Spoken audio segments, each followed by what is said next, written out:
Bonsoir, bonsoir, bonsoir à toutes, bonsoir à toutes. Est-ce que Faisal, est-ce Bonsoir. que tu m'entends? Oui, très bien, je t'entends très bien. Toi, ça va? Tu m'entends? Ok. Faisal, tu ne m'entends pas. Je t'entends moi. Alors, qu'est-ce qui se passe maintenant? On a fait un essai tout à l'heure, tout était parfait. Oui. Est-ce que les En fait, participants aujourd'hui, là vous êtes 15-16, est-ce que toi tu m'entends, Faisal? Oui, moi je t'entends très bien. Ok. Est-ce que tu as regardé dans ta barre? Tout est ok? Tout est OK, normalement, c'est bon. Et toi, tu m'entends bien?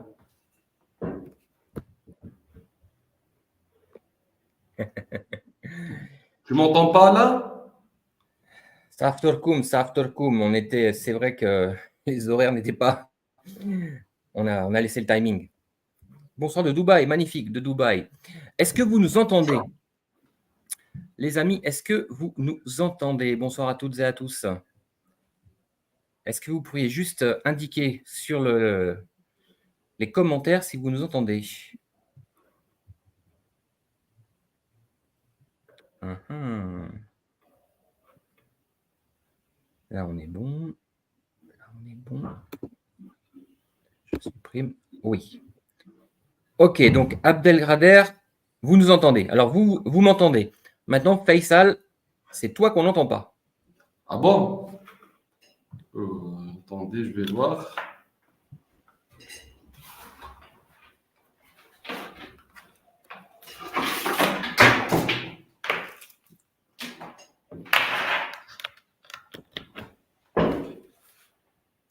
Donc, est-ce que là, vous m'entendez? Ok. Est-ce que là, vous m'entendez? Parfait. Faisal, impeccable. C'est bon, très bien. Je Super, faisais OK. magnifique. Parfait. Allez. Eh bien, donc, ce live, comme vous avez pu le lire dans la description, ce live qu'on a programmé, qui s'appelle Les secrets d'investissement réussis en Algérie. Et là, avec nous, on a un expert. Euh, on travaille ensemble et c'est vrai qu'il est venu me voir de Tlemcen 2 fois. On s'est rencontrés, on a beaucoup parlé. Et je me dis, en fait, oui, c'est vrai que c'est le partenaire idéal aujourd'hui pour moi pour connecter les personnes souhaitant investir, les personnes souhaitant entreprendre en Algérie. Parce qu'il a vraiment des connaissances, une expertise du domaine entrepreneurial, du domaine financier et juridique. Je crois que Faisal, tu as une équipe dans ton cabinet de 15 personnes. Donc, Voilà. c'est vrai qu'il y a vraiment toutes les compétences sont réunies en un seul endroit. Et c'est pour ça qu'on s'est posé il y a quelques semaines. On s'est dit qu'il faudrait qu'on fasse des lives pour transmettre cette expertise, rassurer les gens. Surtout pourquoi? Parce que c'est vrai que souvent, une des choses qui fait peur parmi la bureaucratie et toutes ces démarches administratives, c'est comment. Bonsoir Soukra, merci Blake.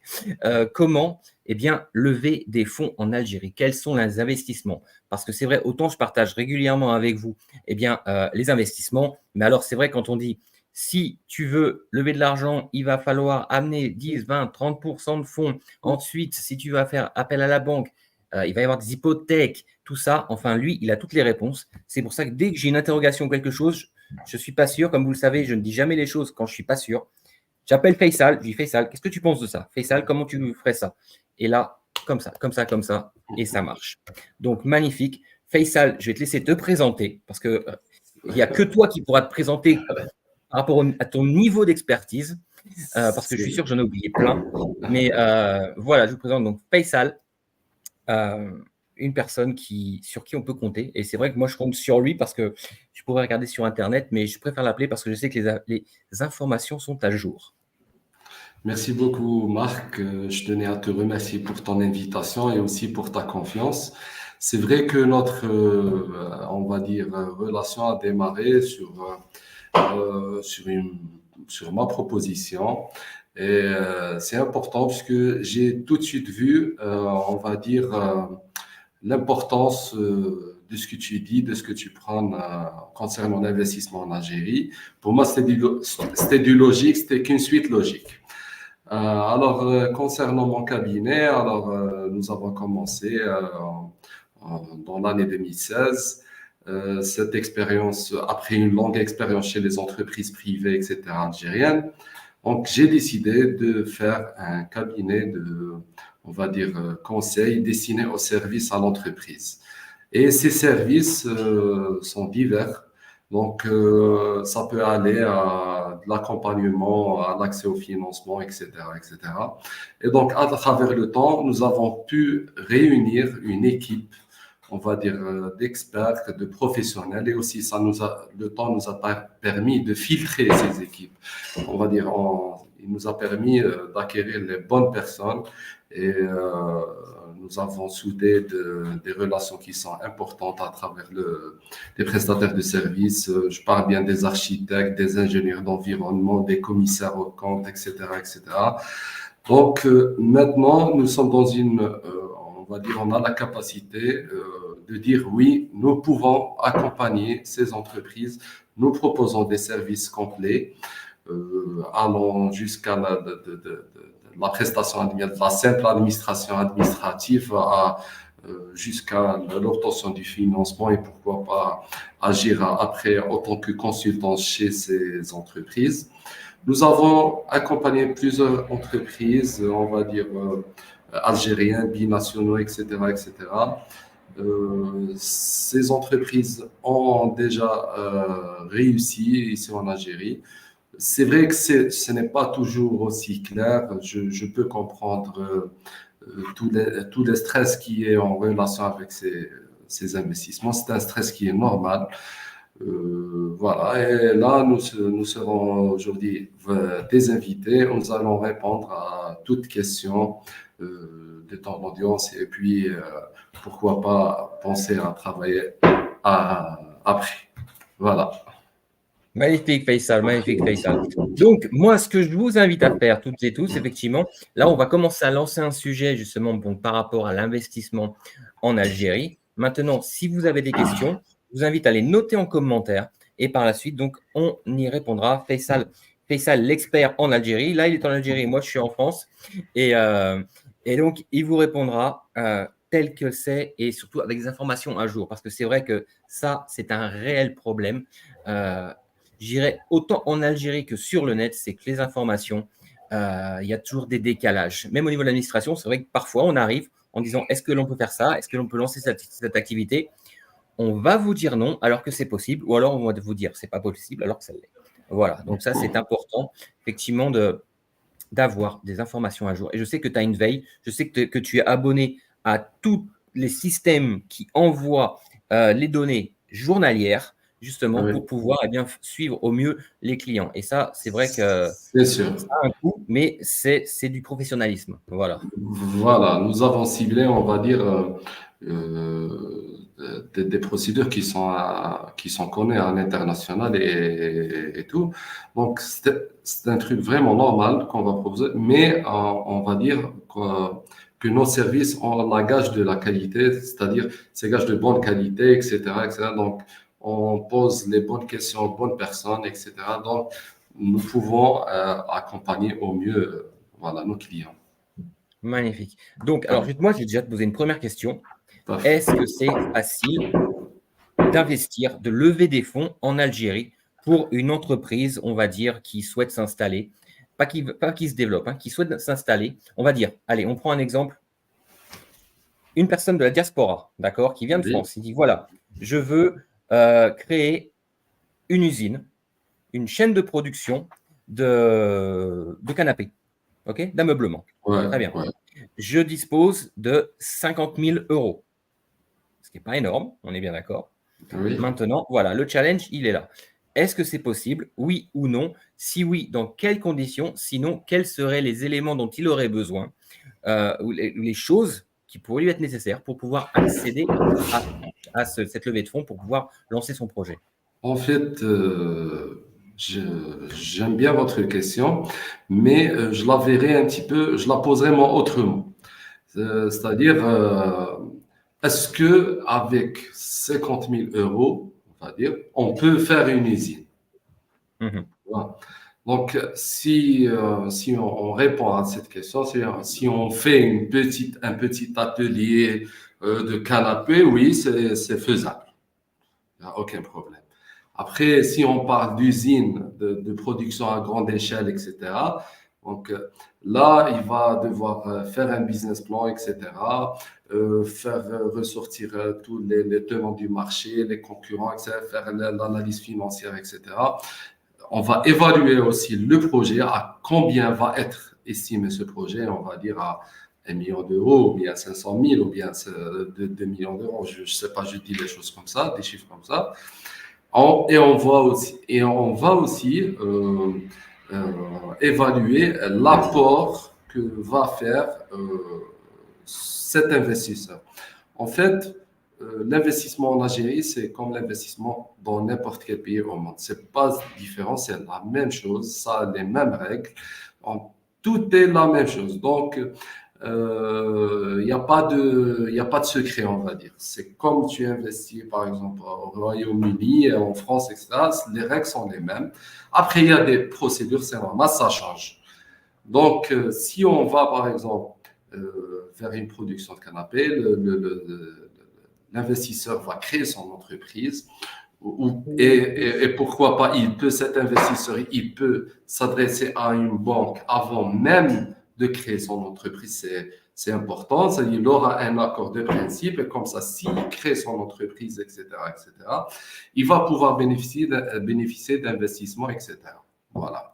Donc, c'est ça pour moi, la marche à suivre, c'est de s'adresser à la banque avec un business plan détaillé. Voilà ce que je veux faire, voilà ce que je veux faire. Et puis, ils vont répondre à la question, est-ce qu'ils vont financer ou pas? Après, s'ils vont financer, c'est sûr, cet investisseur doit créer son entreprise, etc., ramener le dossier, etc., etc., remplir les conditions qui sont déjà précises dans la réponse de la banque. Précisées dans la réponse de la banque. Voilà. Ok.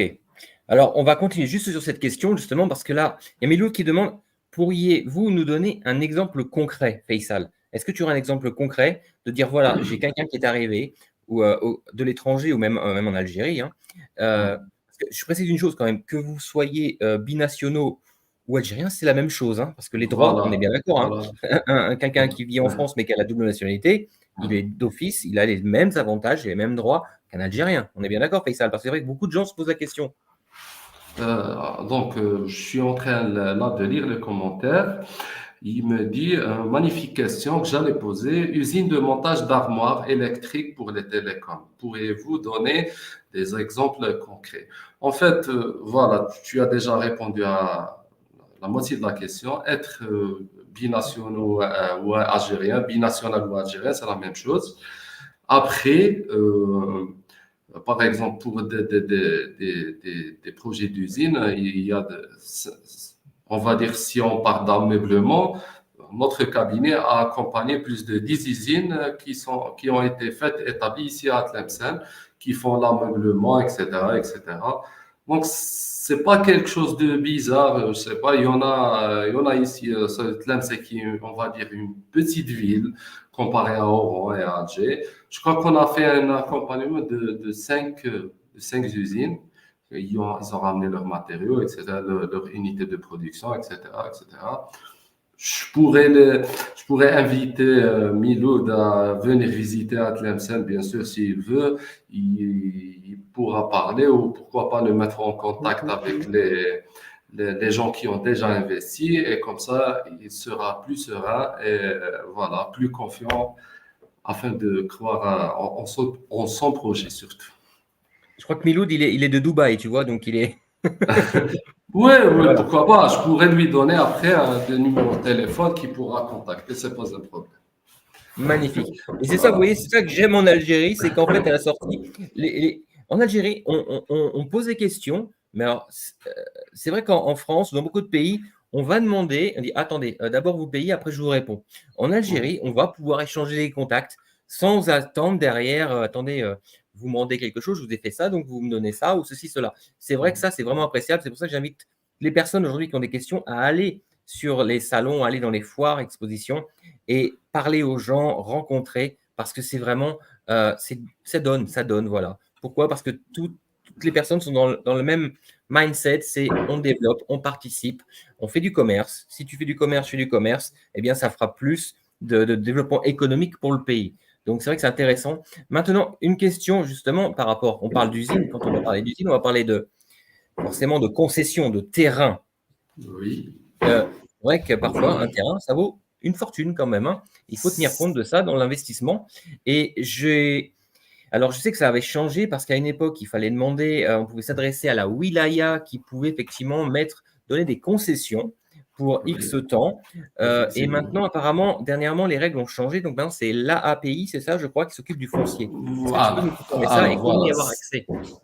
Alors, maintenant, après le changement de cette loi, il y a l'Agence algérienne de la promotion de l'investissement, c'est AAPI, qui est, on va dire, chargée de gérer le foncier industriel. Voilà.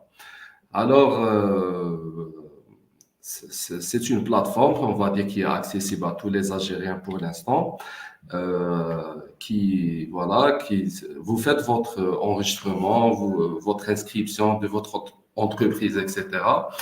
Et on va dire, chaque 15 jours, chaque mois, il y a des terrains qui sont mentionnés sur la carte géographique de l'Algérie. On va prendre par exemple la wilaya d'Alger ou bien la wilaya d'Oran. On va dire qu'il y a des lots, par exemple de 5000 mètres carrés, de 10 000 mètres carrés, c'est un hectare à peu près, de 1000, etc. Il y a des lots qui sont mis, on va dire, en valeur on va dire, c'est un appel à manifestation d'intérêt, on appelle ça comme ça, pour les investisseurs qui veulent investir dans un domaine bien précis, puisque c'est des lots, et les lots sont caractérisés, on va dire, par une fonction, c'est-à-dire si un lot, on va dire, il est spécifique, il est spécialement fait pour la production des produits pharmaceutiques, par exemple.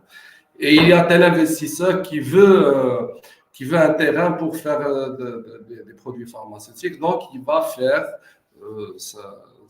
sa demande en ligne. Il aura besoin juste des informations du montant du projet, etc., etc.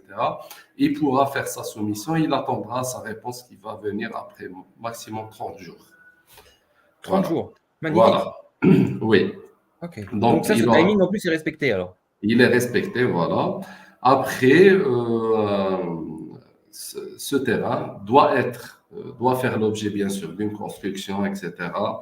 Et il doit faire l'objet, il doit avoir des permis de construire, etc., des autorisations d'exercer, etc. Ils seront faits automatiquement, mais c'est des dossiers à déposer, on va dire, c'est des études d'impact, de danger, de risque, etc., pour assurer la bonne, on va dire, la bonne déroulance du marché de l'activité en toute sécurité, etc. Et après construction de ce terrain, l'investisseur peut avoir l'acte définitif du terrain, ça veut dire la concession on va dire, sera une cession. Ne sera plus une concession, mais une cession. Et après l'acte de cession, l'investisseur pourra la mettre en garantie auprès de la banque. Voilà, ça Et ça, c'est énorme. Oui, Ça, voilà. Faisal, quand tu m'as appris ça, mais j'y croyais pas, moi, hein. Parce que Oui, c'est vrai qu'à la sortie, quand on a une concession, quand on profite d'une concession par une wilaya, effectivement, on ne peut pas s'en servir de garantie ni d'hypothèque. C'est impossible puisque ça ne nous appartient pas. Mais alors c'est là, ça. quand tu m'as expliqué que quand on met une concession, si on s'engage à faire les travaux selon le cahier de charge et qu'on termine, là, c'est Voilà. exactement un acte de propriété qu'on va pouvoir Directement. utiliser pour développer Voilà. davantage, en plus. Oui, voilà. Elle sera convertie automatiquement en cession. C'est-à-dire que ça sera en pleine propriété de l'entreprise, etc. Elle pourra la vendre après, elle pourra faire ce qu'elle veut. Ça sera une cession. Voilà. L'État va faire un acte de cession à l'investisseur après construction de cette dernière. Et voilà. Ça, c'est vraiment magnifique. C'est des choses qu'on ne sait pas, une fois de plus. Des choses, on ne communique pas là-dessus. Même en ligne, on ne trouve pas ce genre d'informations, c'est vrai.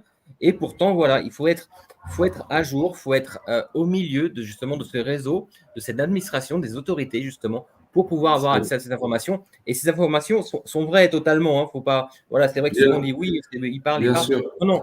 Je vous dis, Faisal, quand il s'engage à dire quelque chose, vous pouvez le vérifier, Non, vous pouvez aller au ministère, vous allez voir, c'est noté. non, Donc, c'est vrai que magnifique. vérifie. Magnifique, superbe. Voilà, Et donc dis-moi, Faisal, vas-y. oui. Vas-y, Il faut vas-y, continue. savoir que ces informations sont sûres, ils sont, voilà, on va dire vérifiées. Voilà, on peut apporter tout ce qui est juridique, tout ce qui est décret, etc., tout ce qui est par la suite, si vous voulez, bien sûr. Voilà. Magnifique, magnifique. Voilà. Et ça, vous voyez, c'est des choses qui sont intéressantes à dire parce que, en fait, il y a, si vous voulez, il y a deux mondes. Il y a être en Algérie et savoir ce qui se passe en Algérie, être informé et donc, et être à jour. Et donc, tout ce qu'on voit de l'extérieur, ce qu'on entend de l'extérieur et qui, effectivement, comme souvent, déformé, interprété, rapporté et à la sortie, ce n'est pas du tout la réalité des choses. Et donc, on va vous emmener sur des projets à vous dire, écoutez, ça me prend du temps, du temps, du temps. Là, Faisal, quand il dit 30 jours, c'est 30 jours parce que moi, j'ai vu des administrations s'engager sur une période et c'était réalisé, c'était respecté. Donc, c'est vrai que ça, c'est pareil, ce sont des choses qui ont changé. Faisal, qu'est-ce que tu penses de l'évolution, justement, au niveau de l'investissement, au niveau des facilités, justement, pour les investisseurs aujourd'hui en Algérie? Qu'est-ce que l'État, aujourd'hui, pour toi, est-ce que l'État fait assez, pourrait faire plus peut-être, ou déjà fait énormément? En fait, je vais te dire un truc, Marc. Euh, L'investissement n'a jamais aussi bien marché que durant cette période en Algérie, tu vois. Donc, D'accord. c'est vrai que, on va dire, si on suit cette radio-trottoir, on va dire, on va croire à ce que les gens vont nous dire. Et c'est vrai, moi, je le vois tout le temps. Parfois, j'ai des clients, ils me disent, voilà, j'ai fait ça, mais j'ai pas pu, etc. Mais généralement, ils ont un problème, un gros problème, soit qu'ils veulent pas le voir, c'est-à-dire soit il n'y a pas assez de fonds, etc., pour faire le projet, soit il y a un problème d'autorisation, c'est-à-dire à un moment, ils ont pris un mauvais départ. Voilà. Ils Mhm. n'ont pas pris la peine, on va dire, de prendre en considération tous les paramètres, toutes les conditions, etc. Et parfois, il y a des personnes qui viennent en Algérie et qui se disent, voilà, c'est seulement l'Algérie, on va faire les choses, voilà, tout petit, etc. Donc, ils- les gens ont tendance à faire ça, alors que non. Euh, pour faire un projet, il faut être bien conseillé, bien accompagné, afin de ne pas faire d'erreurs. Et généralement, c'est ça les projets qui réussissent le plus en Algérie. On va pas trouver. Généralement, les grosses entreprises ont aucun problème à faire leur investissement. C'est ce que tu as vu, je crois, Marc sur Oran. Tout le monde peut faire un projet, mais il faut être bien encadré, bien accompagné. C'est très important. Il y a, c'est-à-dire, il faut pas faire des faux pas afin de ne pas voir ton projet, on va dire, s'arrêter ou bien, parce qu'il y a des gens généralement qui vont abandonner au bout d'un certain temps, c'est malheureux, c'est vrai, mais c'est pour une raison, et cette raison, elle est bien, elle est importante. Ils n'ont pas pris la peine d'écouter, de faire des recherches, d'être accompagnés par des professionnels de l'investissement et pas par n'importe qui, parce que c'est ça le véritable problème. Et les gens, ils parlent, juste comme ça, sans avoir, on va dire, les connaissances nécessaires afin de juger pourquoi cet investissement a échoué. Voilà. Donc, aussi en matière d'encouragement, je crois que l'Algérie, en ce moment même, représente une opportunité qui est incroyable. Euh, on va dire attribution de terrain, exonération d'impôts, etc. Sur 3 ans, 5 ans et 10 ans suivant la région d'où on est. Par exemple, si on est de l'Ouest, etc., c'est 3 ans, c'est Sahara, c'est 5 ans et 7 ans, etc. Donc, Donc, il y a des exonérations qui sont importantes. Il y a aussi, on va dire, le coût de l'énergie qui est très faible.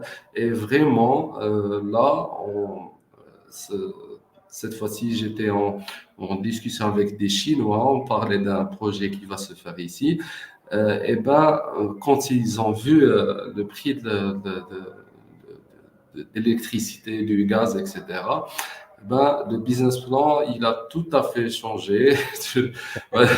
Les chiffres ont vite grimpé, les bénéfices ont vite grimpé, puisque nous avons la chance d'être, on va dire, à 150 km de l'Europe, qui est une distance qui est, voilà, qui est vraiment pas importante. Nous avons un coût d'énergie qui est très faible par rapport aux autres pays. Et aussi, nous avons une main-d'œuvre un coût de main-d'œuvre qui est moins cher que les Chinois. Donc, donc Effectivement, là, il y a tout voilà. ce qu'il faut, Donc, presque, presque. notre travail, on va dire, maintenant consiste à réaliser ces investissements afin de pouvoir s'exporter à travers le monde. Voilà, c'est ça l'opportunité qui se présente aujourd'hui à vous. Eh ben, Faisal, tu fais bien de dire un mot. Tu as dit un mot qui va directement me faire rebondir, c'est Ouais. import. Qui dit import dit export. Donc Oui, aujourd'hui, investir en Algérie, créer. Alors moi, je repars avec mon modèle d'une usine d'ameublement. Très bien. Made in Algérie, fait par oui, des Algériens, dans une usine avec effectivement des charges et autres ce qu'il oui. faut, qui sont vraiment minimes, parce que c'est vrai, il faut le dire quand même. Les pays voisins, aujourd'hui, ont eu leur période, mais maintenant, c'est le tour de l'Algérie, parce que par rapport à la superficie, à la disponibilité, à la main-d'œuvre qui est disponible, parce qu'il y a quand même du monde aujourd'hui qui cherche à travailler, donc C'est c'est vrai, sûr que s'il y a de l'offre, et ben forcément, ça va aller vite. Mais c'est sûr. c'est bien de fabriquer tout ça. Parce que même là, on a vu l'interdiction d'importation par rapport à l'Espagne de tout ce qui est céramique et marbre. Donc, c'est pour effectivement encourager la production locale. Euh, Mais c'est maintenant, c'est sûr. Après, mais je t'écoute. maintenant, quand on produit localement, Oui, déjà, un, il faut importer des machines. Est-ce c'est que c'est sûr. possible? Et deux, Oui. comment est-ce qu'on peut, une fois qu'on a pris le marché local, déjà ce qui mettra un certain temps, mais on va se dire, on va maintenant exporter.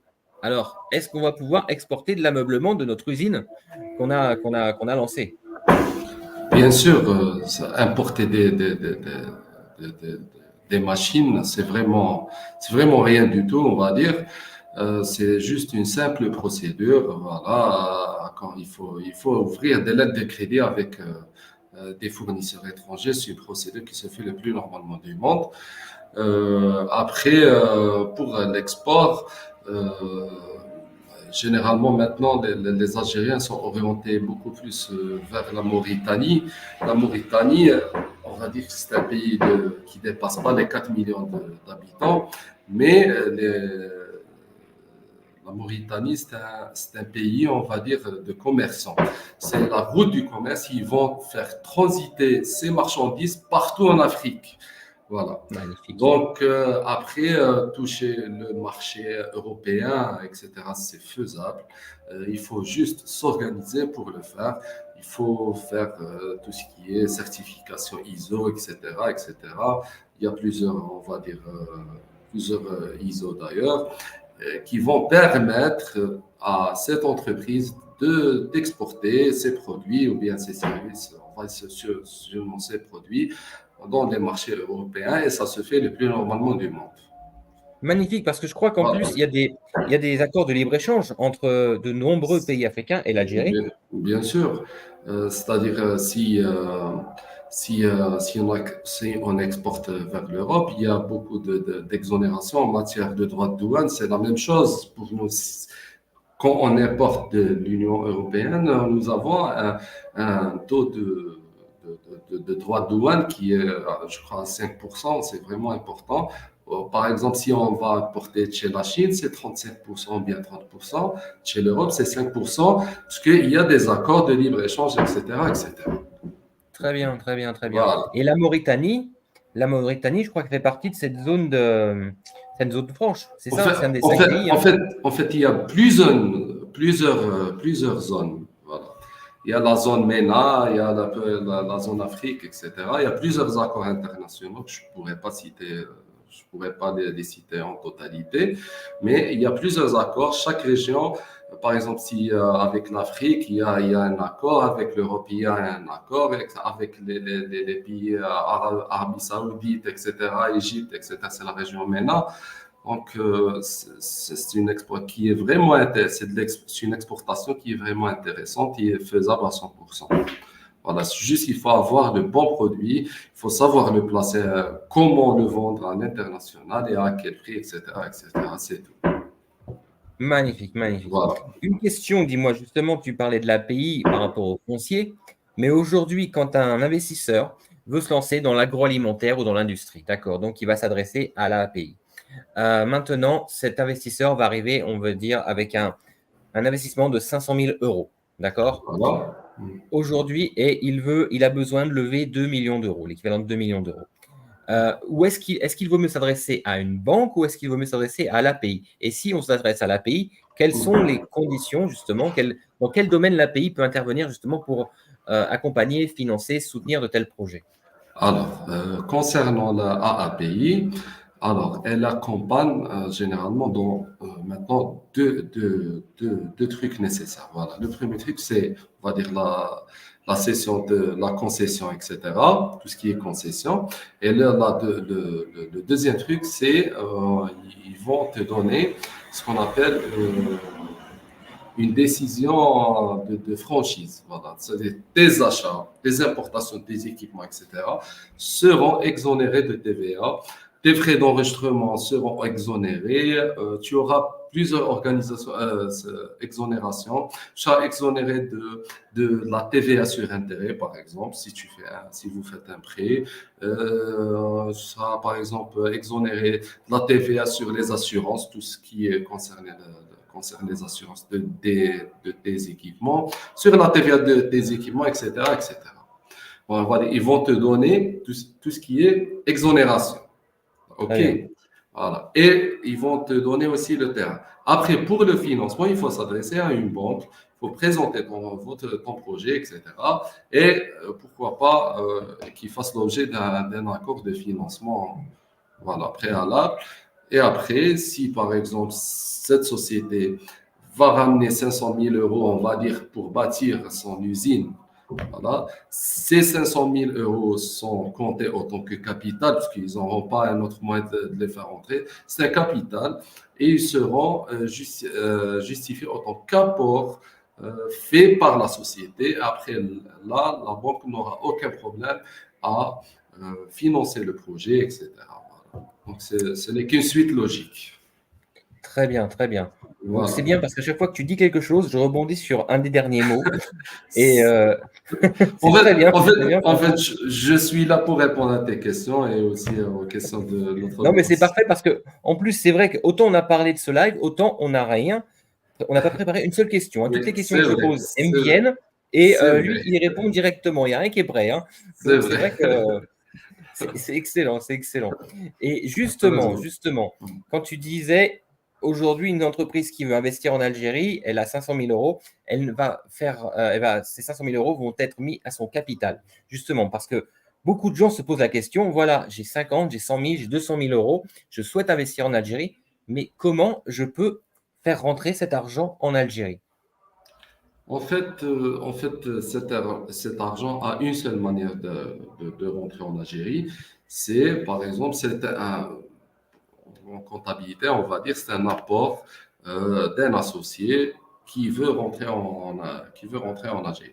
Vous allez, par exemple, quand vous venez en Algérie, vous allez créer votre société, vous allez chez le notaire pour qu'il rédige les statuts de la société. Pour faire un statut d'une société, il faut avoir un minimum de capital social qui est de 100 000 dinars, ok? Mais il peut être plus que ça. On va dire si l'équivalent est de, par exemple, je vais dire, je sais pas, 10 millions de dinars, on va dire. L'investisseur va émettre un virement de son compte, par exemple en France, chez son compte en Algérie. il va faire un virement, il va retirer la somme en dinars, il va la déposer chez le notaire. Comme ça, il sera, voilà, on va dire, comptabilisé en tant que capital social de la société, etc. Voilà, c'est un truc tout simple. Voilà, ça. Il y a pas de secret sur ça. Ça se fait simplement. Et justement, Ça je se crois fait tout qu'une simple. magnifique, une ESPA, je crois que c'est ça, c'est 1 million le capital minimum. Oui, pour une société par action, oui. Et pour les SAR, généralement, c'est 100 000 dinars. Voilà, c'est un minimum à déposer.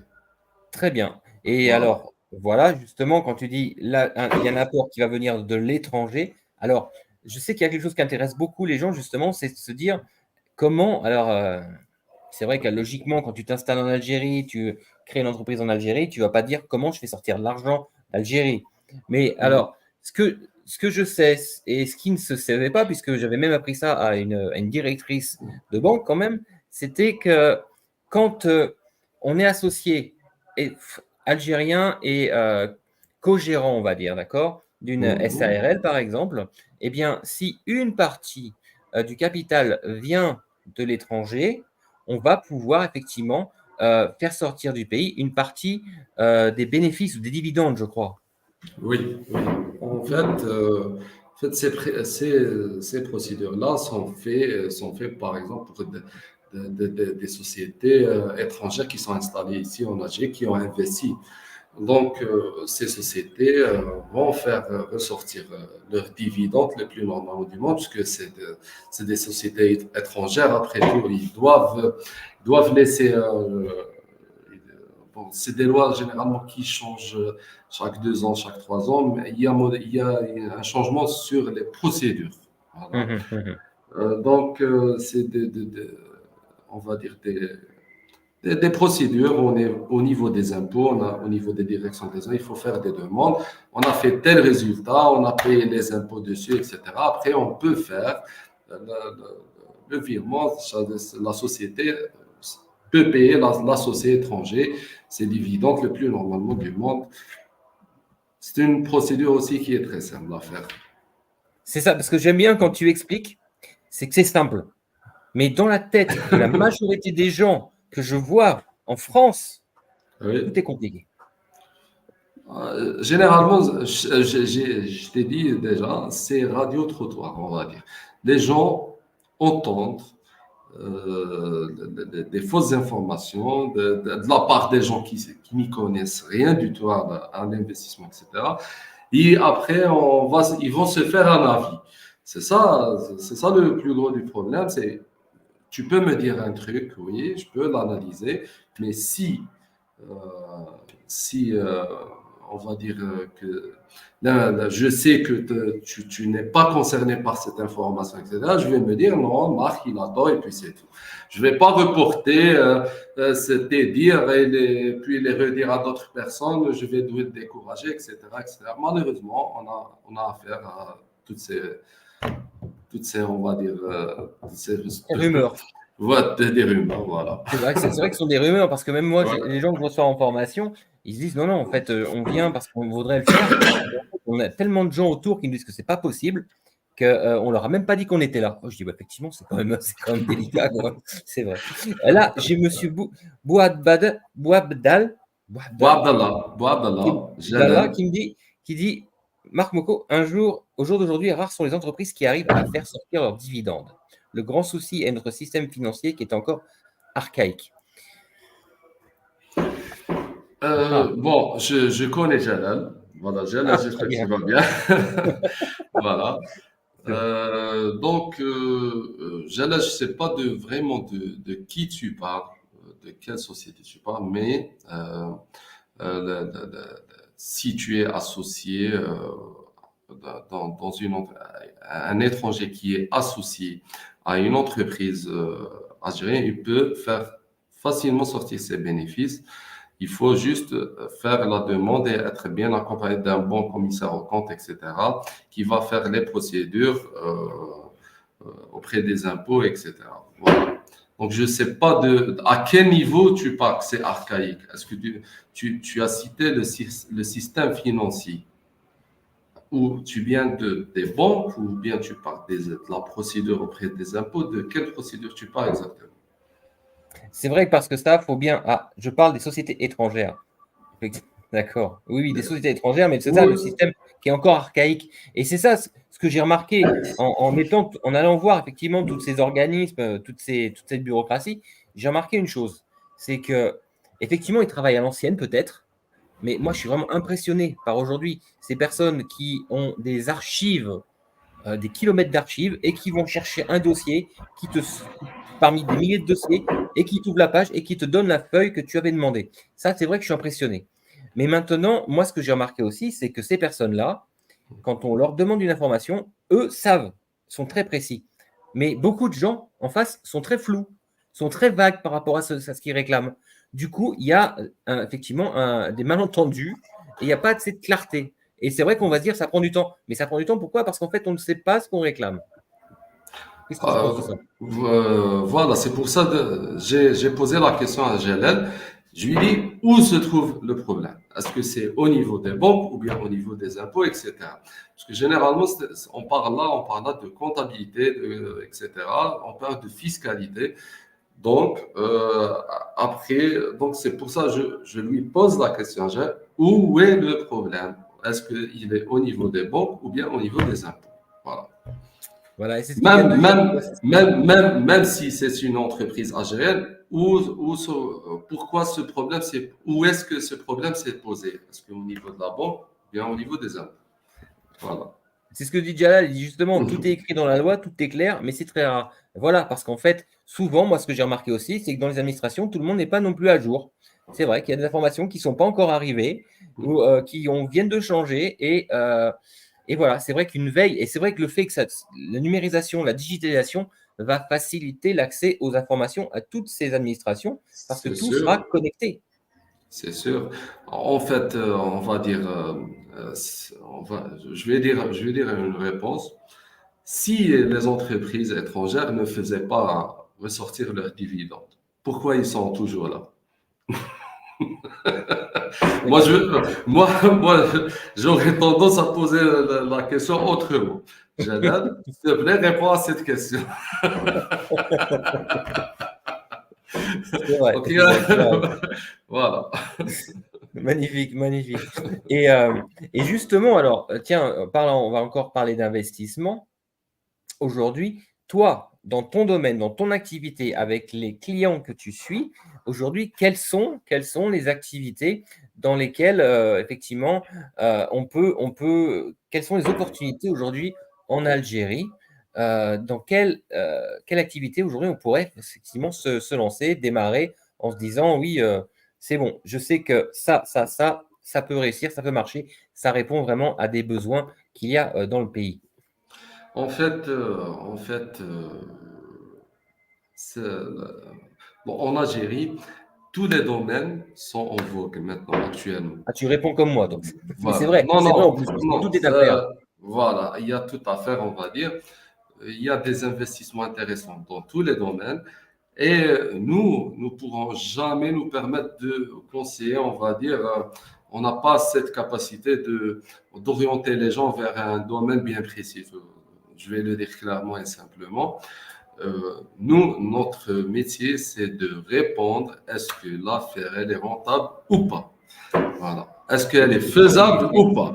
Mais de là à orienter des investissements, là, c'est un travail qui n'est pas. Par exemple, le mien, c'est vrai, je pourrais avoir des idées, comme ça, c'est sûr, mais je préférerais laisser les professionnels répondre à cette question. Euh, Moi, ce que je vois personnellement, c'est tous les domaines sont en marche en Algérie, soit dans l'agroalimentaire, soit dans des produits pharmaceutiques. Il y a une demande de partout. Il y a même l'industrie du recyclage qui fait des recyclages de tous les produits, du bois, du plastique, du verre, etc. Sincèrement, nous sommes en train de voir euh, on va dire, plusieurs projets qui font du bénéfice, etc. C'est vrai que l'Algérie a un manque, on va dire, terrible des producteurs, etc., etc. Mais aussi, il faut pas produire n'importe quoi aussi. Parce qu'il ne faut pas faire des aventures juste comme ça et puis se lancer. On va dire, l'Algérie a besoin de tout, donc je vais faire n'importe quoi. Non. Exactement, parce que beaucoup vont droit dans le mur dans ces cas-là en plus. Voilà. Donc, il vaut mieux être, on va dire, accompagné, répondre à ces questions de quoi a-t-elle besoin l'Algérie, plus exactement, etc. Il faut toujours consulter les professionnels. Voilà, c'est ça ma réponse. Donc, la première chose que tu conseillerais à une personne qui, par exemple, donc je parle toujours forcément parce que c'est vrai que autant quand on est en Algérie, on sait quoi voir, on sait où aller. En gros, on a quand même une idée qui est bien plus claire que quand on est de l'étranger et qu'on a un C'est sûr. projet. On vient en vacances régulièrement. C'est vrai que souvent, les gens qui viennent en vacances, la diaspora voit plein de choses à faire. Mais une fois qu'ils viennent pour prospecter, en fait, on réalise que c'est plus du tout le même monde, plus du tout les mêmes choses. Et c'est vrai qu'il y a un décalage qui se fait, qui se crée. Et si on reste sur ce projet qu'on a en tête qui manque, ben là, on va aller droit dans le mur parce que ça, j'en vois pareil tout le temps. J'ai Oui. essayé, ça a échoué. Et c'est de la faute à qui? C'est de la faute à l'État. C'est de la faute aux autorités, c'est la faute à la Oui. bureaucratie. Et Moi, ça, ces gens-là vont dire ça à tout le monde autour. Non, ouais. non, moi j'ai fait ce que j'ai pu, j'ai mis tout mon argent, ça n'a pas Ce, marché. ce n'est jamais de sa faute. C'est ça. Et c'est ça le problème aujourd'hui. Un entrepreneur va assumer ses responsabilités parce qu'il a fait Ouais. des erreurs. C'est jamais de la faute à qui que ce soit, à moins qu'effectivement on te prenne ton projet. Et encore, même si on te prend ton projet, c'est que tu as trop parlé ou que tu l'as mis dans de mauvaises mains à la sortie. Voilà, je dirais beaucoup plus ça aussi. Il y a aussi, sincèrement, j'ai vu quand il y a des personnes qui, par exemple, qui viennent de la France, etc., ils vont avoir, on va dire, une vision qui est limitée, tu vois. Elle est limitée à la France, on va dire, au modèle français. Alors que non, généralement, quand on rentre dans un pays qu'on ne connaît pas, il faut avoir une vision plus large et il faut élargir sa vision. Et élargir sa vision, c'est à travers des partenaires efficaces, des conseillers efficaces, etc. Il faut être accompagné afin de voir plus clair et aussi de ne pas prendre des positions. Je connais ça, donc c'est ça, c'est comme ça et pas autrement. Généralement, on voit ça. J'ai des clients qui me disent non, on fait comme ça et pas autrement. Après, je leur dis bon, c'est comme vous voulez, etc. Mais ils vont vite s'apercevoir que ils ont fait des erreurs. Ils auraient dû on va dire, m'entendre parler, ils auraient dû me donner raison, etc. Mais c'est comme ça, on va dire que c'est logique, moi je comprends un petit peu, mais on essaie de s'améliorer, on fait de faire du mieux qu'on peut afin d'éviter toute erreur à nos investisseurs et à nos clients. C'est ça, Voilà, c'est ça qu'il faut transmettre aujourd'hui. C'est qu'on peut avoir confiance, mais en les bonnes personnes. Et c'est vrai que ces bonnes personnes, comment on va les découvrir? Eh bien, simplement grâce à un réseau. C'est vrai que, n'est-ce pas, aujourd'hui, tu arrives, tu dis, écoutez, voilà, je vais prendre l'annuaire, les pages jaunes d'Algérie, parce qu'elles existent. Alors, je vais rechercher sur Internet et je vais aller voir tel notaire, telle société, tel cabinet d'affaires. Et là, honnêtement, il y a des risques. Il y a des risques que ça se passe mal. Parce c'est que, sûr. effectivement, c'est celui qui aura fait le plus de pubs qui sera en haut. Et bah, ce n'est pas forcément celui qui est le plus sérieux. Alors qu'en C'est fait, sûr.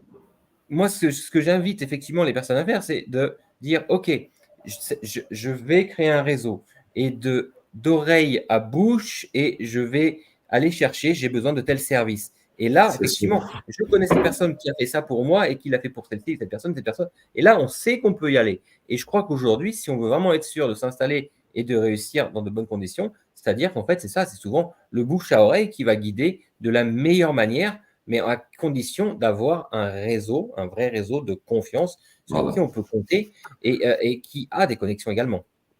En fait, moi, je dirais généralement, les investisseurs, que moi, je vois généralement tous les jours, ils savent très bien ce qu'ils veulent, ils savent analyser les personnes qu'ils ont en face. Donc, un vrai investisseur, on peut pas, on va dire, lui faire n'importe quoi, tu vois. Bien sûr, Donc, avec des très gros moyens. il va s'apercevoir après 5 minutes ou bien 10 minutes, je dirais, après une journée de travail, pourquoi pas au maximum. Puisque généralement, ils analysent ce qu'on dit, ils savent déjà, ils ont déjà des informations. Donc, je crois que c'est pour des vrais investisseurs, ils peuvent pas se faire escroquer. D'accord.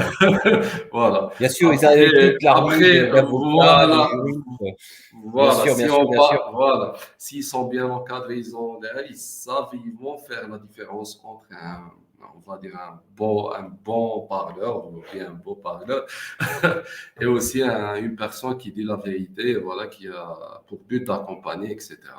Ok, ok. Et dis-moi, est-ce que en Algérie, c'est comme dans beaucoup de pays, en fait, par zone, il y a des industries qui sont par zone, en fait. À Tlemcen, peut-être, tu parlais d'ameublement. À Oran, c'est autre chose. À Alger, à Béjaïa, est-ce qu'il y a des industries Disons, non. centralisées ou c'est un peu En, partout? en fait, bof, c'est c'est pas voulu, on va dire. Il y a des petites zones qui se sont fait, du zoning qui s'est fait à peu près comme ça, mais il s'est fait, on va dire, il s'est fait par hasard et voilà, on va dire c'était naturel, voilà. Donc, par exemple, il y a la ville de Constantine qui est réputée pour tout ce qui est pharmaceutique. Et je vais dire pourquoi. Parce que les plus grands grossistes et importateurs de médicaments en Algérie se trouvent à Constantine. Après, ces importateurs ont fait des usines. Et c'est normalement, c'est le plus normal du monde qui l'ont fait à Constantine. Bien Donc, sûr. à Constantine, elle est réputée pour les médicaments, etc. Donc, c'est des zones qui se sont fait naturellement, on va dire. D'accord, Et magnifique. pas, voilà, pas, ils n'étaient pas encadrés. Ok, ok, magnifique, Voilà, magnifique. voilà. Et donc, par rapport à tout ce qui est infrastructure aujourd'hui, c'est vrai qu'on voit le ferroviaire, le maritime, l'aérien, le routier, ça se développe vers où alors? Plus vers l'Afrique, plus vers l'Asie, plus vers l'Europe. Aujourd'hui, quelle est la vision de l'Algérie justement par rapport au futur, dans un futur proche? En fait, je crois que nous ne pouvons pas poser de limites à un pays tel que l'Algérie. Tu vois, Marc. Ça, c'est bien ça. Voilà. Donc, je crois que le développement doit se faire dans tous les sens. Donc, l'Algérie, elle est déjà orientée vers l'Europe, vers l'Asie, on va dire vers l'Afrique. Donc, on ne peut pas limiter un pays tel que l'Algérie, on va dire, euh, dirige-toi vers l'Afrique. Et puis, c'est tout. C'est impossible. On ne peut pas le tenir juste comme ça et dire, ah, tu attends. Non, c'est impossible. Pour moi, c'est impossible. Voilà. Ok, et ce gros projet justement de port, parce que là, je crois que c'est un des plus gros ports d'Afrique qui est en train d'être construit vers Arzeu ou quelque chose comme ça, je crois. En fait, j'ai eu cette information. Pour l'instant, c'est une information, on va dire, je ne l'ai pas exploitée à 100%, mais normalement, il y aura le plus grand port d'Afrique qui sera installé sur Argeux, etc. Donc, en attendant plus d'informations concrètes, etc. Donc, je ne pourrais pas dire plus. Mais ce qu'il faut, c'est vrai, mais ce qu'on Ouais. peut voir effectivement, c'est qu'il y a énormément d'infrastructures qui se mettent C'est en place aujourd'hui pour c'est- assurer carrément une production industrielle, quoi. c'est sûr. Écoute, la production industrielle existe déjà. Donc maintenant, reste à la parfaire. Tu vois? Ah, voilà, Donc, voilà, rentre dans le détail, c'est bien. nous avons déjà des productions, tout est fait. Donc maintenant, il faudra travailler ce qu'on a. Nous avons Comment? déjà les pas, voilà. Donc maintenant, il faut le faire intelligemment, il faut être organisé, il faut savoir ce qu'on fait, etc., etc. Donc le système existe déjà. Il y a déjà plusieurs entreprises qui opèrent dans la production, etc. Donc maintenant, il faut savoir quoi faire et comment le faire et à qui le vendre, etc., etc. D'où l'importance de cette, on va dire interview, voilà. Magnifique. Et Voilà. donc, alors, d'après toi, aujourd'hui, tout de suite comme ça, là, de quoi l'Algérie a besoin aujourd'hui, eh bien, pour accélérer sa croissance économique? De quoi elle aurait besoin? En fait, l'Algérie a besoin beaucoup plus d'investisseurs, on va dire, de confiance. C'est une affaire d'hommes et pas de moyens. Nous avons Ah, besoin d'accord. des gens qui ont une vision à long terme et pas à court terme. C'est ça le plus gros problème. L'Algérie n'a pas de problème d'argent, elle n'a pas de problème de structure, mais nous avons besoin des bonnes personnes. Voilà. Avec qui travailler et pouvoir s'exporter à l'international. C'est ça, pour ma part, Mhm. je parle pour moi, on va dire. C'est ça ma vision des choses. C'est un problème de beaucoup plus de personnes. Il y a beaucoup de projets, il y a beaucoup de projets à faire, mais il faut être connecté avec les bonnes personnes. Il faut savoir quoi faire, etc. et comment le faire. Voilà. C'est ça, parce que souvent, en Algérie, on me dit souvent, et c'est vrai qu'à tous les niveaux, même les opérateurs économiques le disent souvent, c'est on a un manque de compétences. Mais qu'est-ce que ça veut dire, manque de compétences? C'est-à-dire que les gens sur place ne sont pas assez formés parce qu'on a l'impression qu'il faut. Tu vois, par exemple, je discutais avec un gros propriétaire céréalier, un gros producteur céréalier, à qui on proposait effectivement de mettre une équipe pour former eh bien, les personnes qui travailleraient pour lui. Et en fait, il me dit non, moi je ne veux former personne. Je ne recrute que des gens formés. Et je lui dis où est-ce que vous les recrutez du coup? Parce que s'il n'y a pas d'école de formation, il n'y a pas de centre de formation. Il me dit en fait, ils viennent du Canada.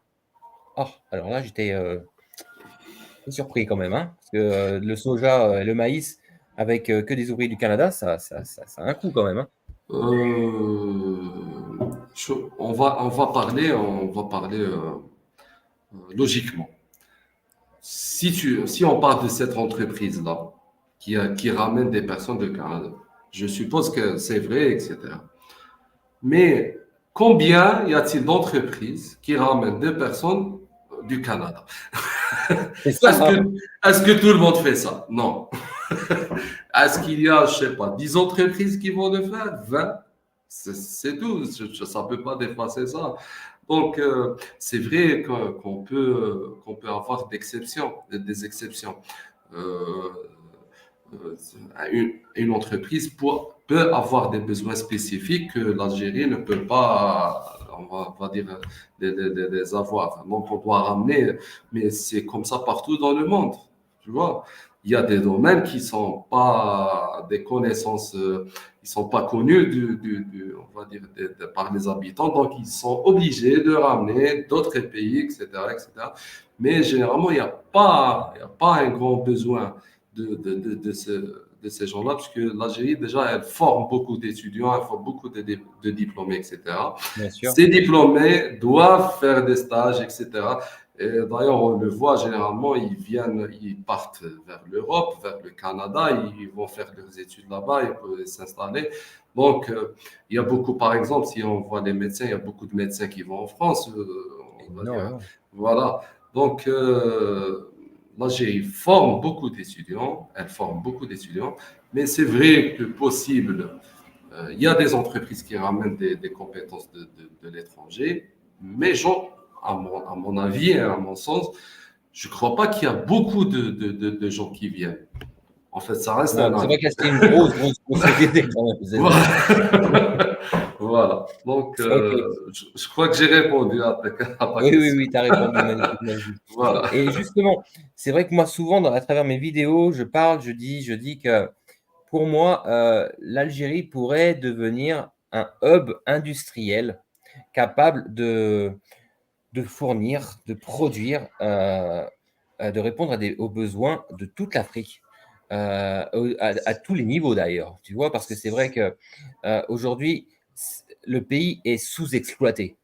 Mais quand on parle d'exploitation, on pourrait se dire qu'est-ce que ça veut dire? On parle à l'époque les Chinois, ça y est, on est l'exploitation de l'homme par l'homme. On ne parle pas de ça, hein. Sous-exploité par rapport à son potentiel, bien sûr. Oui, Parce oui. que les terres sont là, effectivement, la main-d'œuvre est là, le coût énergétique est là, donc ça, il y a tout ce qu'il faut. Mais est-ce que aujourd'hui l'Algérie pourrait se tourner vers une industrialisation, c'est-à-dire pas forcément, on n'est plus sur des Ben voilà, Miloud, exactement, c'est ça. Moi, ça, les La gens n'aiment Chine. pas quand je dis ça, parce que ça, non, non, ils n'aiment pas.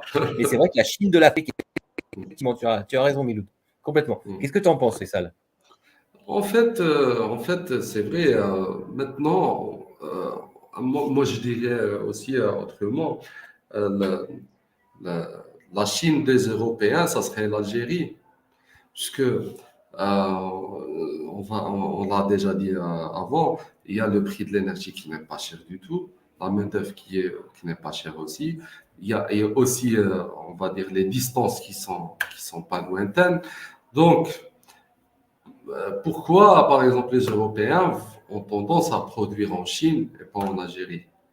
Donc, c'est ça la bonne Ah, question. c'est la question. Voilà. Voilà. Donc, il faudra orienter les productions de la Chine vers l'Algérie afin de pouvoir vendre aux Européens, etc. Parce que le coût y est moins cher, surtout dans un moment, on va dire, de crise où tout le monde veut économiser de l'argent, etc.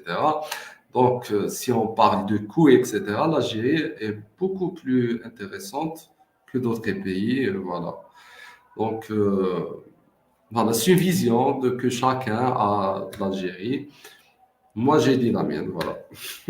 Ah ouais, mais en fait, c'est vrai que tu soulèves ça, mais c'est vrai qu'aujourd'hui, avec tout ce qui se passe dans le monde, toutes ces guerres, en fait, c'est vrai que le coût du fret maritime entre la Chine et l'Europe a explosé. Parce C'est qu'en fait, il y a sûr. les dangers de la mer, justement, avec ces pirates. Ouais, Et ouais, le coût explosé. Donc, un, le coût explosé, et deux, en plus, le temps de livraison est beaucoup, beaucoup plus long.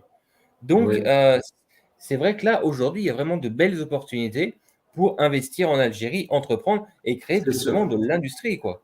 En fait, tous les paramètres se rassemblent entre eux et font automatiquement de l'Algérie un pays où il faut investir le plus rapidement possible. Aussi de pouvoir rentabiliser ces investissements. Sauf que, je le redis encore une fois, il faut le refaire avec des professionnels et pas n'importe comment. C'est tout. Toujours être bien Voilà. accompagné, bien Voilà. aiguillé pour Voilà. aller, pour aller à Voilà. l'essentiel, c'est ça. Parce que c'est vrai C'est qu'il sûr. y en a beaucoup qui ont tendance à se C'est perdre, sûr. effectivement, comme je disais tout à l'heure, eh bien, à C'est sûr. reprocher. Ils vont même pas reprocher aux personnes qui les ont accompagnés, parce que les personnes qui les ont accompagnés, mais qui n'avaient pas les compétences, vont dire, c'est pas de notre faute, c'est de la faute du bureau, des impôts, du CNRC, de ceci, de cela. Mm. Et pourtant, c'est pour ça que moi, c'est vrai que souvent, j'invite, parce que tout le monde n'a pas les moyens non plus de faire appel à des cabinets. Tout le monde, quand tu parlais tout à l'heure d'investisseurs, des grosses entreprises, c'est sûr qu'effectivement, il y a des moyens, donc ils vont savoir à qui s'adresser, parce que KPMG, il y a quand même de grosses, grosses structures. C'est vrai, quand on arrive Ouais. avec un investissement de 20, 50, 100 millions d'euros, forcément, il y a la structure en face qui va réceptionner. Mais C'est sûr. maintenant, aujourd'hui, pour la majorité des personnes qui souhaitent investir en Algérie, eh bien, on est plutôt sur des budgets d'investissement, des montants d'investissement, plus entre 50, 100, parfois 200, mais là, vraiment, on est vraiment au maximum à 200 quand même, tu vois, parce que c'est vrai que toute cette diaspora qui en a assez de la stigmatisation aujourd'hui de la France par rapport à, effectivement, ça devient dur. Moi, je le vois ici, c'est dur, c'est vrai, franchement. Euh, ces personnes ont envie de partir et se disent, OK, j'ai des économies, je suis prêt à vendre mes biens en France. Donc, effectivement, 150, 200, 250 000 euros. Mais Mm. maintenant, comment je peux investir? Dans quoi je peux investir? Quelles sont les conditions? Et surtout, c'est vrai que beaucoup se précipitent, se disent, c'est bon, j'ai tout vendu, maintenant, je vais aller entreprendre et je vais me lancer directement. Et beaucoup disent, cet investissement, je vais l'investir dans mon entreprise, sans avoir dit et pris Mm. conscience qu'il y avait quand même pas mal de frais avant tout ça, quand même, et pendant C'est sûr. l'installation. C'est Et là, sûr. c'est un danger aussi parce que là, une fois de plus, les gens se disent, j'ai échoué parce que j'avais pas, ils m'ont pris tout mon argent. Mais non, en fait, ils n'ont pas pris ton argent, c'est que toi, tu n'étais pas préparé. Voilà. Qu'est-ce que tu dirais à des personnes comme ça qui disent, écoutez, voilà, moi, j'ai 50, allez, j'ai 100 000 euros d'investissement. Euh, J'étais salarié et aujourd'hui, j'ai envie de lancer mon entreprise parce que ça fait 20 ans que je fais la même chose. Donc, mon entreprise dans je ne sais pas quoi. un exemple XY, tu vas forcément m'en trouver un. Et j'ai 3 enfants. Mon épouse est française. Je te complique l'affaire là. Faisal, qu'est-ce que je peux faire aujourd'hui? Est-ce que je peux me dire, je vends tout en France et je me lance en Algérie et puis et c'est garanti que ça fonctionne? On ne peut pas dire ça à quelqu'un que ça garantit. Non. Alors, généralement, quand on a un projet en tête où on veut faire quelque chose, alors il faut étudier le projet, etc. Donc, il faut faire une étude approfondie du projet, il faut faire un business plan, il faut tout faire, etc., avec, on va dire, avec logique, etc. Il faut pas se mentir à soi-même aussi, parce que j'ai des clients aussi, j'ai vu des personnes qui veulent se mentir à eux-mêmes, ils se mentent à lui-même, on va dire.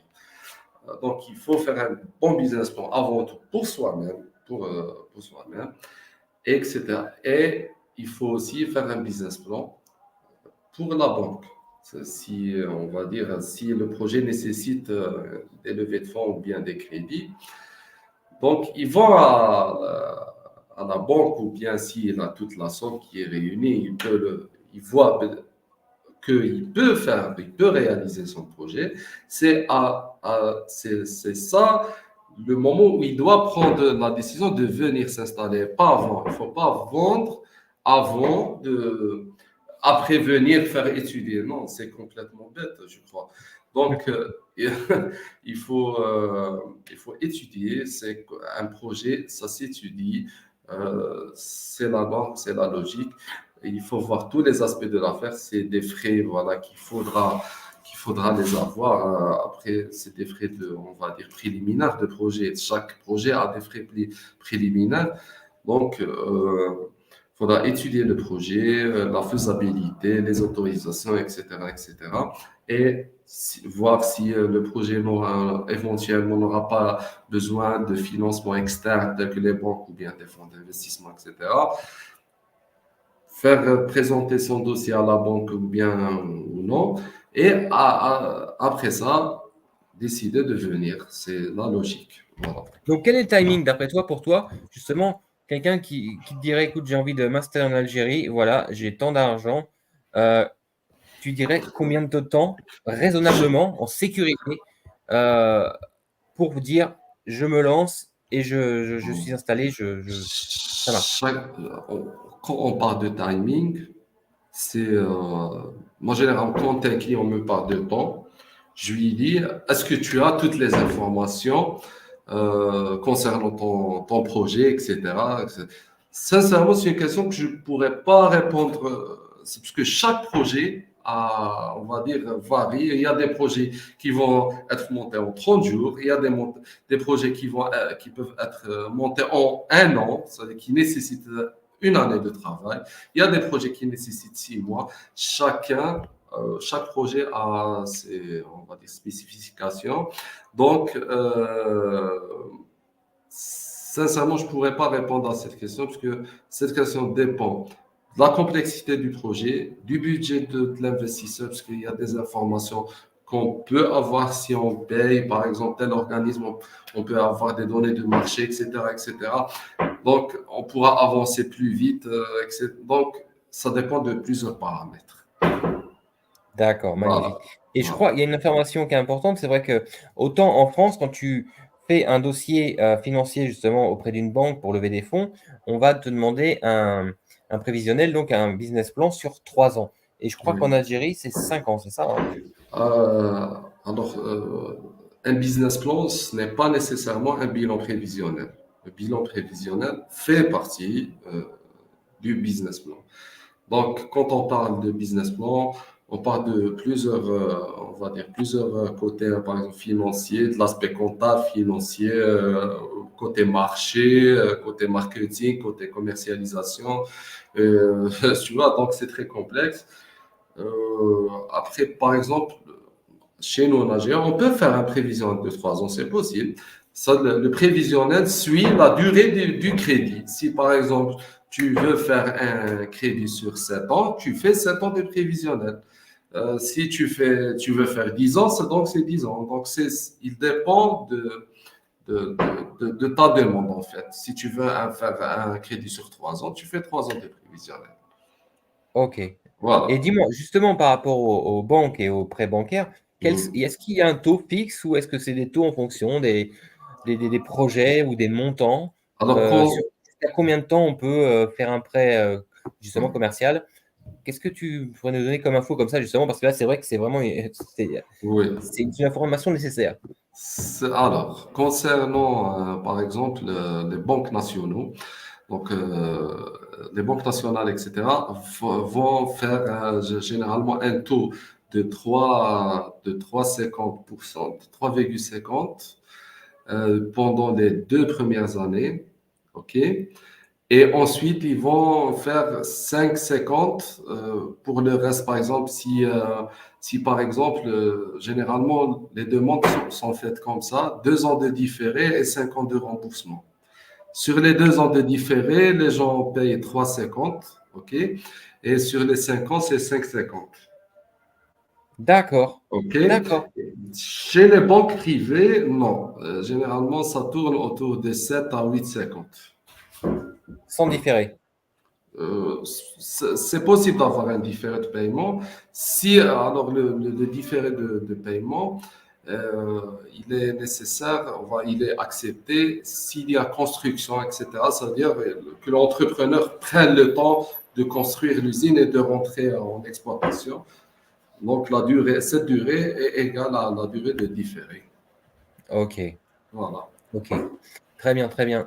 Et une question comme ça, je sais pas, comme je sais que tu étais à jour au niveau des infos, est-ce que Voilà. tu as des Vas-y. nouvelles du système de l'ANAD? Est-ce que tu as des nouvelles, toi, à jour? Est-ce qu'il y a quelque chose? Parce que j'avais entendu parler il y a 15-20 jours, justement, le ministre des micro-entreprises et des startups qui avait mis entre guillemets l'ANAD bientôt. Mais est-ce qu'il y a un bientôt? Est-ce qu'il y a une date ou est-ce que. Donc, on va dire que la NAD, moi, je connais juste comme ça, parce que généralement, nos clients, leur montant dépasse de beaucoup celui de la NAD.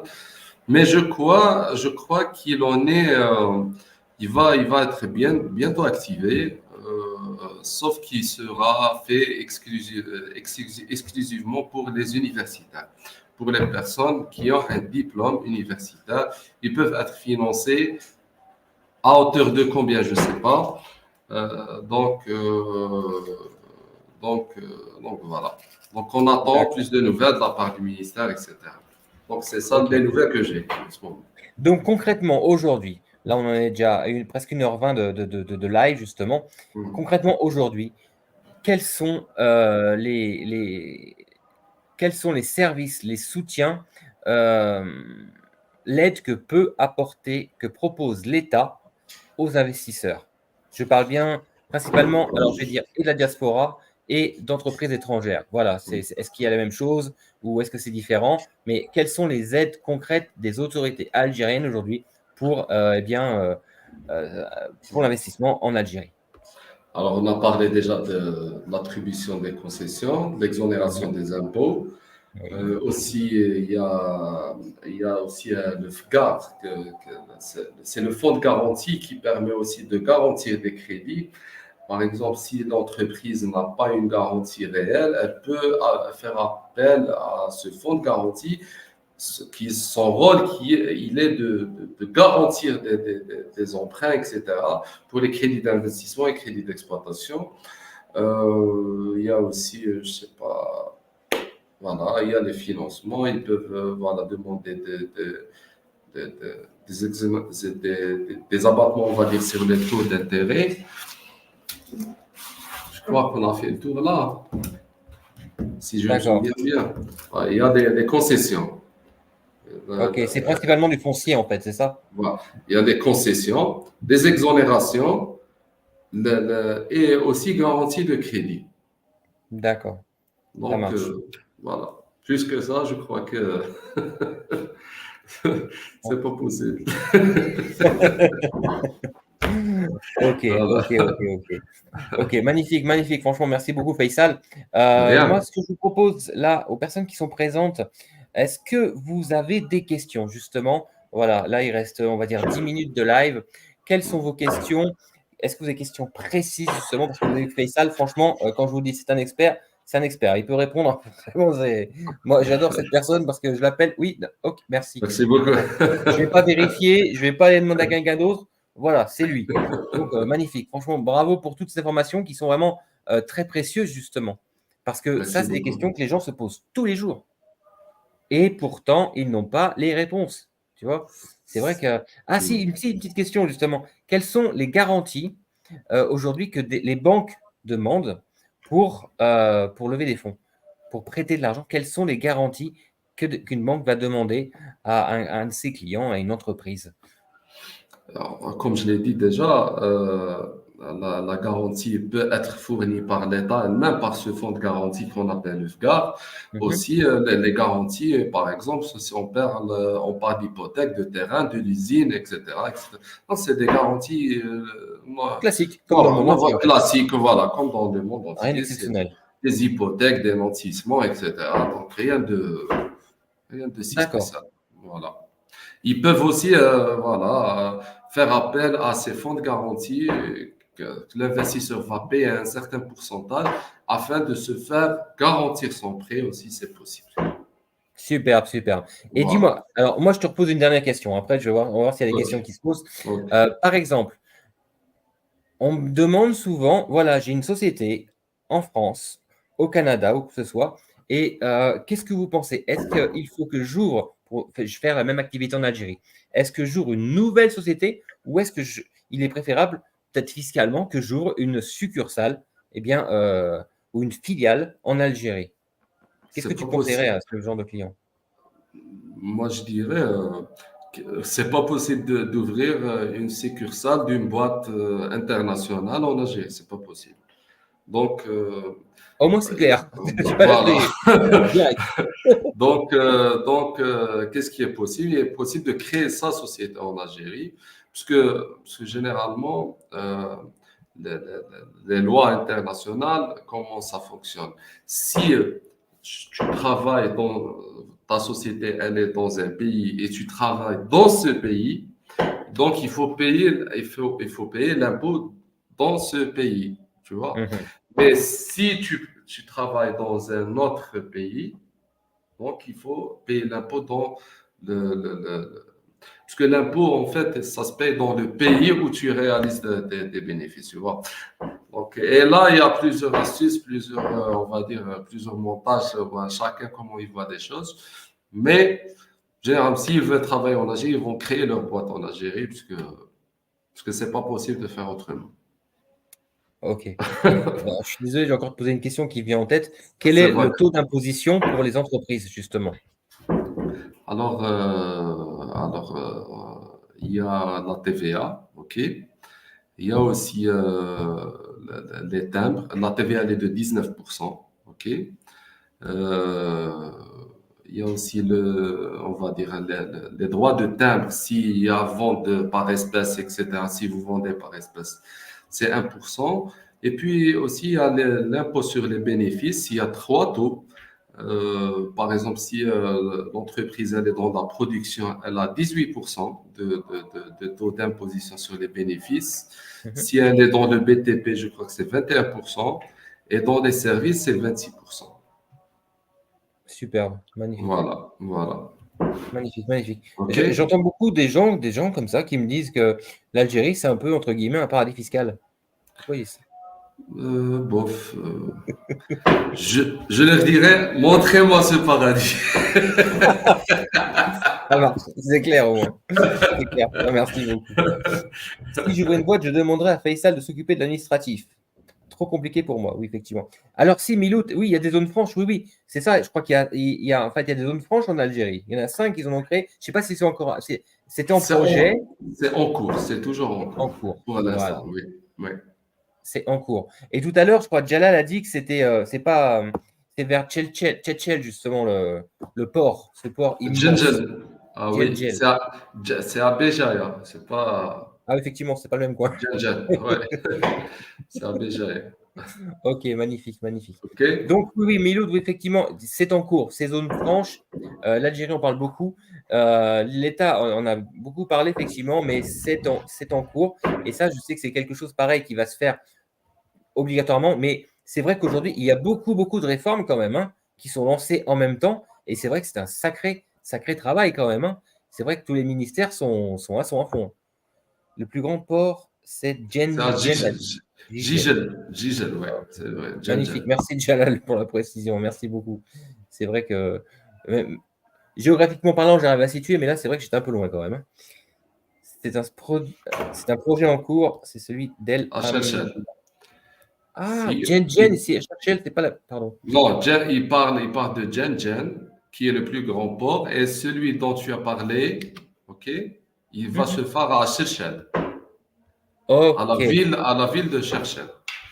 magnifique, magnifique, Voilà, magnifique. voilà. Parfait. Ben écoute, moi déjà, je te dis merci. Merci De pour ton rien. temps. Merci d'avoir été là. Merci d'avoir répondu à toutes ces questions parce que c'est vrai que, comme je vous dis, ce n'était pas préparé. Et vous savez comment je fais mes vidéos. Moi, c'est au feeling, hein. Au moment où on Ouais, me dit quelque chose, ça vient, je dis, je pose. Et là, c'est vous sûr. voyez, vraiment, je suis content parce que c'est vrai que parfois, des fois, tu peux poser des questions et là, il y a un blanc. Alors, quand tu dis, j'ai un expert en face de moi, je l'ai présenté comme un expert, et il y a un blanc, là, Mm. mince. Mais alors là, vous avez pu constater qu'il y a eu tout ce qu'il fallait, toutes les réponses. Et ce que je précise toujours, bien sûr, c'est que ce sont des réponses qui sont à jour. Ça, c'est vraiment important. C'est vrai que s'il y avait une veille d'information, ce serait magnifique. Et c'est vrai que c'est ce que tout le monde attend, justement, cette fameuse digitalisation, numérisation des services euh, administratifs, la bureaucratie algérienne, pour pouvoir bien, vraiment savoir tout ce qui se passe. C'est vrai qu'entre la publication du journal officiel, parfois, et la mise en application, il peut se passer du temps, alors pourtant, c'est déjà actif, c'est déjà prêt. Donc, Oui. Faisal, merci beaucoup. Merci à Si toi. Merci à C'était toi. vraiment un bon moment, il y a eu du monde, il y a eu des commentaires, il y a eu des questions, Oui. et c'était magnifique parce que c'est vrai que là, on était encore avec des gens qui étaient un peu partout dans le monde, et Oui. ça, c'est vraiment top. Et c'est vrai que alors, je vais vous dire, ce sont des lives qu'on a décidé de faire assez régulièrement, peut-être une à deux fois par mois, sur des thèmes différents, justement parce que on sait très bien que vous posez énormément de questions. Et en fait, si on veut avoir des réponses, il faut aller à la source, aux personnes qui C'est sont en sûr. plein centre de cet écosystème, comme justement les Faisal avec son cabinet. Et là, on ne peut pas se tromper, en fait. On ne peut pas faire d'erreur. Et surtout, vous ne pourrez pas dire c'est de la faute à ceci, ceci, ceci, cela. Non, non, non, pas du tout. Là, si ça se passe mal, c'est que peut-être qu'il y a eu un changement politique, il y a eu des décisions qui sont intervenues ou quoi que ce soit. Mais les choses importantes, elles sont là, elles sont dites. La prochaine rencontre, je vous propose un débat sur les startups. Ah ben ça, moi j'adore les startups. Franchement, alors là, ce sera avec grand plaisir ça Oui, qu'on pourquoi parle des pas. startups. Parce que ça, hein, n'est-ce pas, toi aussi, je crois que tu es bien Oui, là-dedans aussi, hein. oui, oui. Donc, parce que c'est un start-upper, ce monsieur que vous avez en face de vous, d'ailleurs, hein, je vous signale quand même, hein. Il a vraiment son projet est incroyable. Et vraiment, ben justement, une fois qu'il sera lancé, je pense que beaucoup d'entre vous en auront besoin parce que, ouais, J'espère bien, j'espère bien. magnifique, magnifique. Faisal, je vais te souhaiter une très bonne fin de soirée. À Je te toi dis encore aussi, merci. de rien. Je te laisse terminer le À live. bientôt. Je vous dis Parfait. merci à toutes et à tous. Et Faisal, je te laisse terminer. Si tu as quelques petites choses à dire, vas-y, vas-y. Donc, je tenais à remercier un petit peu tout le monde. Merci pour vos questions. Merci Marc pour ton invitation. J'espère te voir bientôt. Inch'Allah, À oui, ciao. oui, oui. À ciao, bonsoir. Bye bye, merci, merci Salut. à toutes et à Ciao. tous. À très Ciao. bientôt. Ah, Tlemcen, tiens, on te donne rendez-vous à Tlemcen au Café Monaco. Ah, c'est bon. J'y serai. C'est un ami, Jalal. Ah, très bien. C'est vrai, Jalal. Ça marche, magnifique. Salut. Bye Ciao, bye, ciao. Faisal. Salut. Bye bye, tout le monde. Merci à vous. Et à la prochaine fois, tenez-vous informés sur les réseaux. On partage le live. Alors, c'est vrai que là, on était un peu en décalage parce qu'il y a le tour quand même. Et c'est vrai que moi, j'avais la France qui a un décalage. En plus, comme il y a une heure de décalage, ça avait tout, Ouais, hein. Donc, on a eu ouais. un petit peu de retard. Mais je sais que vous nous pardonnez parce qu'à la sortie, c'était que 20 minutes, hein. Allez, Allez, belle soirée. bonne Merci. soirée. Salut. Bye bye. Tac.